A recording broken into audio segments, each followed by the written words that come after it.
Hi, my name's Deanna Lyons. And what do you do when you don't want to do the full round of tapping? Maybe you're in a position where you're out to dinner and tapping on your face doesn't seem quite right. Or even in today's environment where maybe you have a mask on and you can't tap on your face. So there's one of my favorite is there's two quick alternatives that I use quite a bit. And it's alternating the points. And my two favorite actually is either side of the collarbone. So you can just tap on one side, and there's a part of me that wants to eat that chocolate bar. And there's a part of me that doesn't. There's a part of me knows how good that chocolate would taste. And there's a part of me that really doesn't want it to go to my thighs. There's a part of me that doesn't give a damn if it goes to my thighs, it's going to eat it anyway.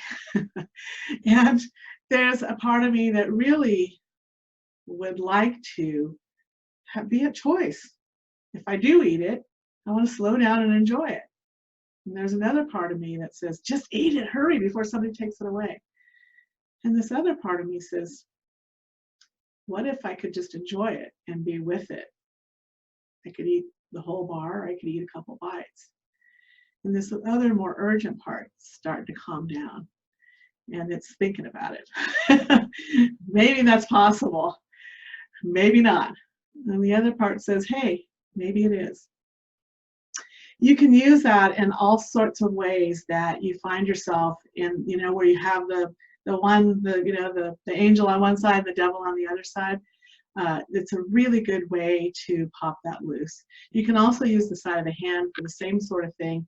And you're not going to toggle. You just say, part of me wants this, part of me doesn't want this, and just stay here. And see if that can't just break things up enough so that you are at choice. To me, when we're at choice, we really have all of our power back. So hope you enjoyed this. Stay tuned for more. Thank you. Bye-bye.